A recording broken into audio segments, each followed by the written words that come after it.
Today, we're going to look at my 6-week performance, where my portfolio has gone, have I made money, have I lost money, which are my best performing coins and my worst performing coins, and I'd like to share some insight and experience that I've got in the last 6 weeks.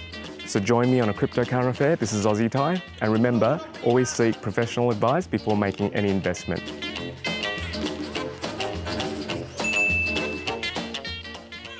Well, with my first purchases, I was really worried. I was worried I was going to lose my life savings. I was worried that I would freak out if the market crashed and I'd sell at the bottom and lose everything. I was really worried that I would get carried away by the FOMO and buy at the top and just chuck all my money in. Oh, don't lose all this money, don't blow your life savings, and try and have some fun on the way. My best performing coin was POWR Ledger.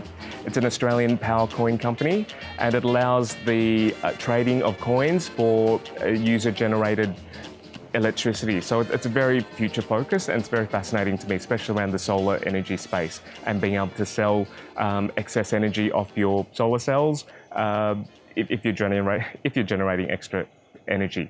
I got into that at the ICO stage, which is an initial coin offering. It's like an IPO for stocks. I was really scared, and all the thoughts that went into my head was, is it a scam? Am I going to lose my money? How long are they going to take to give me my coins? So that I started with a 1 Ethereum investment. At the time, 1 Ethereum was about $300, and that's grown 544% to about $1,900. So that's awesome. Well, it's tempting to sell it because I'm scared it's going to drop in price. But I think with my investment strategy, the company has good fundamentals. It got an $8 million grant from the Australian government, and I believe it's signing some clients in India, some big Indian energy conglomerates. So I might hold it for the long term. My worst performing coin is TenX. TenX is a company that provides Visa cards that you can load your cryptocurrency onto and then use the cards in shops to purchase everyday goods.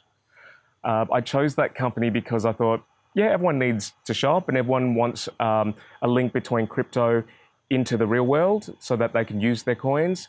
That's grown 20%. So 20% is great. It's my worst performing coin, but when you compare it to stocks and shares, 20% is pretty good in 6 weeks. Digging deeper into the research, I've since found out that the tokens don't actually have an intrinsic value to the system. So you can buy a TenX card or register for one, buy the card and load your coins on and use it. But the actual TenX tokens, there's no real use for it. So long term, I'm not sure what I'll do with those. I'll probably sell them. My biggest challenge in this first 6 weeks was to actually find the time to do all my research and then get over my initial fear of, or my lack of momentum. So it took from August to October to actually buy my first coins. And so I recommend to you, if you're thinking about it, just buy $100 worth of coins. That way you get into the market and then you've got skin in the game. So then you will watch it and you will do more research and give it the attention that it needs. So will I change my approach in the next couple of weeks? I think I might just stay with the investment strategy and the HODL strategy.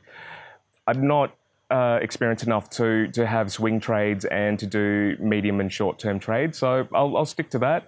I did say that I would look to offload 10x once it grows a little bit more and then look at other opportunities. Seeing how POWR Ledger did so well in the ICO, I'll be looking into more ICOs to potentially put coins into. I do a lot of YouTube research every day, and my favorites include Data Dash. He's a guy from America, and he talks a lot about data analysis, so that's really great. I also watch a guy called Crypto Bobby. He's a bit of fun, and he's very easy to listen to. He does some technical analysis and some coin analysis. And then there's Carter Thomas from Coin Mastery. He goes into more strategy and psychology of investing. And I watch a couple of Australian guys as well. So about 4 regularly. My top 3 pieces of advice for newbies is to, 1, do a lot of research. So find a varied sources of information: YouTube, Cointelegraph, Reddit and Medium are good resources as well. I'd recommend you'd set up an account on a cash on-ramp, an exchange. So in Australia it would be coinjar.com or Independent Reserve or coinbase.com. And once you're there, I'd recommend you just buy a small amount of coin, $100 worth, and that way you've got some skin in the game and then you keep going. Otherwise, like me, you wait 3 months and you don't put your money into it.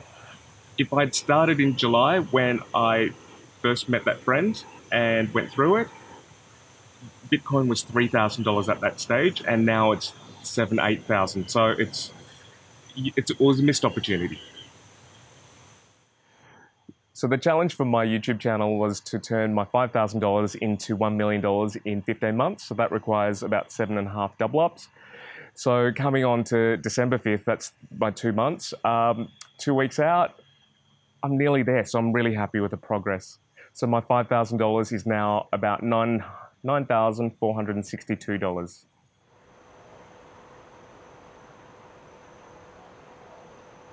My one key learning is that this is a crazy market and it changes all the time. My thoughts are to hold on to my nerve, to not freak out if the price drops, and to not run with the herd if there's a hot new coin, because that FOMO is really strong and very hard to resist. So I'll put some links to the resources I mentioned below. If you have any comments or questions or some videos you'd like me to do, please put a comment. I really appreciate them. And if you like this video, please click like and subscribe. And I'm looking forward to making more videos for you in the future, especially my first double up, my 2-month update. See you then. Click like and subscribe and join me on this crypto current affair. Just because it's double Doesn't mean it's a bubble.